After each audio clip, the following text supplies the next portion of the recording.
So I want to introduce Methane Studios. They got their start in 1998 when McDevitt and Robert Lee formed a partnership to produce silkscreen posters for the East Atlanta club, the Echo Lounge, that featured some of the best independent bands in the late 1990s.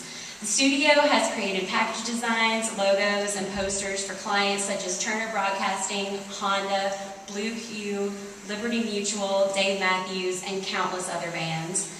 Methane's work has won numerous awards in design competitions like HOW, Print Magazine, and the Graphis Poster Annual. Examples of their award-winning work is right outside, so if you didn't get a chance to see the show because you were rushing in to get a seat, please take some time when you leave after the lecture to look at the exhibition before it heads down to our Savannah campus. So please join me in welcoming the designers of Methane Studios, McDevitt and Robert Lee.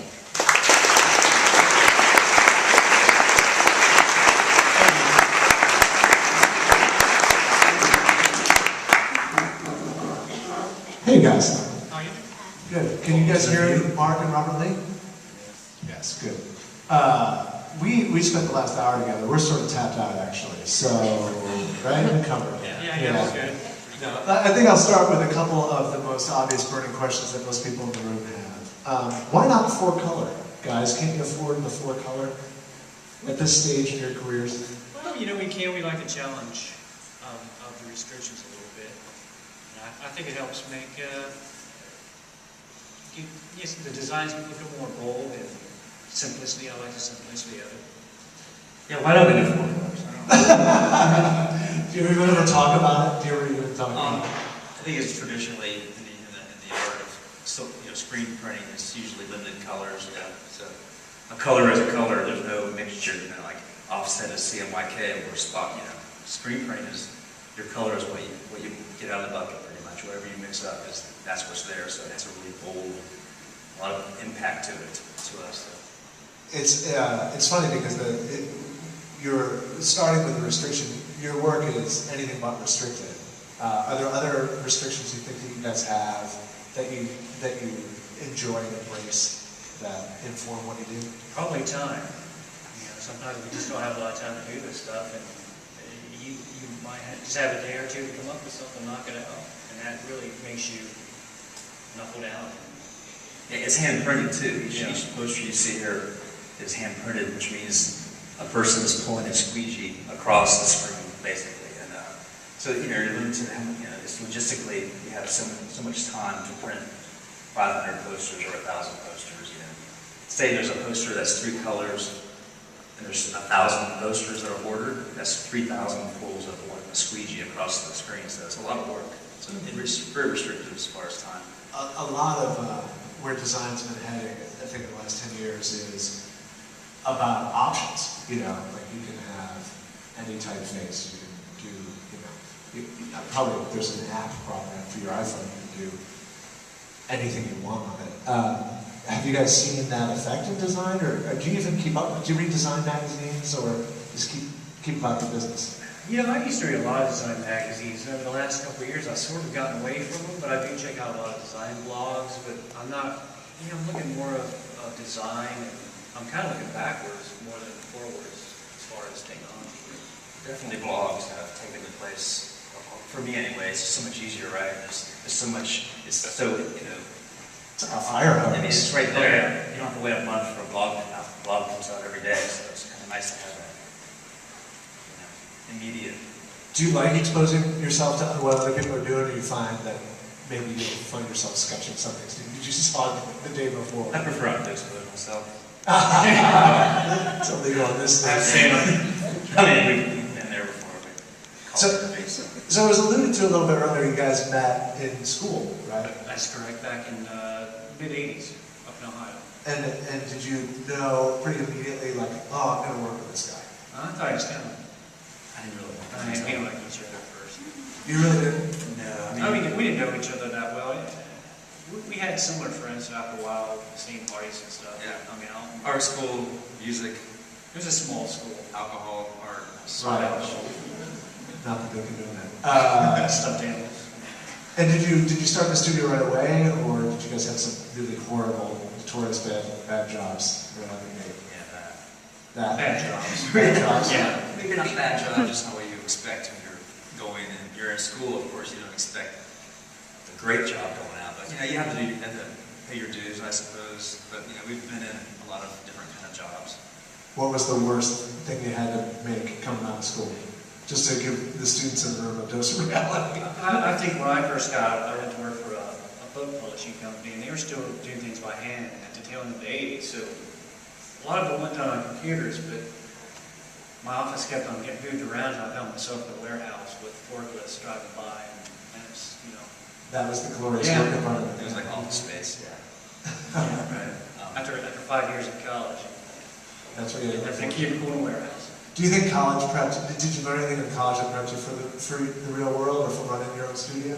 Time management, definitely. I mean, Yeah, just the small staying up all details. night, college kind of comes in handy just to know how far you can push yourself, I guess, because it doesn't get any easier. When you get out of school, really, it's Just to work hard, be persistent, and keep at it.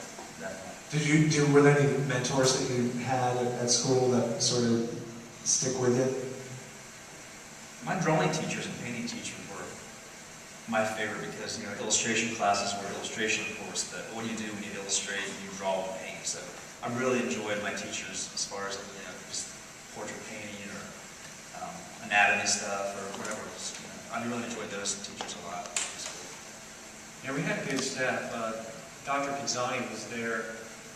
He was old school. He was there for a long time. He just passed away probably a couple of years ago. Yeah. And it was, it was nice working under him and hearing what he had to say and learning all his color theory. A lot of it didn't make sense at the time, and years later, it kind of clicks. Do you guys find yourself mentoring at all, or you'd rather Not have if I people can come help by the it. shop? What'd you say? Not if I can help it. Okay.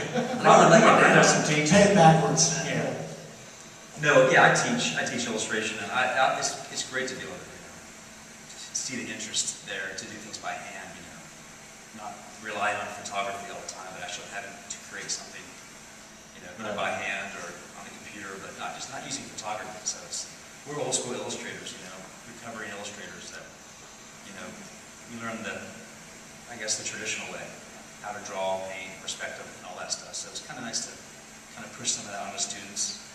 Yeah. Make them realize. That was nice to see. We toured the classes last week, and nice to see that you're doing a lot of the same things we were taught back when we were in school. And I think that foundation is really important. Just don't start doing posters because we get competition. Yeah. And then back off on that. It's really nowhere. It's not going to go anywhere. So you guys, did you move to Atlanta together, like a bad sitcom from the 80s, or It was not like a bad sitcom. He came stayed in a down. woman's dormitory? It was like Mork and Mindy. I was Mork. No one gets that reference in this Oh, that's right. So, A couple of the older people do. Tim and Eric. that was when networks made shows. Exactly. So yeah, did you move here knowing that you were going to start something, or what happened? We left Ohio because anybody from Ohio here? So you know why we left? You know why we You had that like 6 months of winter, gray skies, and my brother, who was an illustrator as well, he lived down here at the time in Atlanta. So we're like, let's quit our jobs and just go out west first, drive out west and whatever, then come back and just go to Atlanta. So we did. Yeah, he came down before I did because his brother was down here, and I kind of came down about a month or two later, so I could have a free place to stay. And then you were just going to like kick around and see if you could find work, Pretty much. We thought there were a lot more opportunities here than up in Ohio. which probably was a Yeah. little bit true. Yeah. Yeah, well, my brother, I started newspapers. My brother worked for the AJC as an illustrator, so I got a job with them.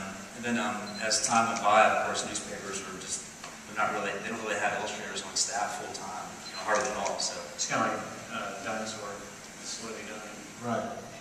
so And then your friend had the Echo Lounge and you started doing stuff there. I mean, that seems to be where the rocket booster kicked in. Pretty much. I was screwed around in my garage for about 6 months, and it was fun. But doing just a 2 or 3 color poster is a lot of labor, a lot of mess, and we finally hooked up with a guy who could help us with printing. And then Robert met with the owner at the lounge, and that's when things really took off.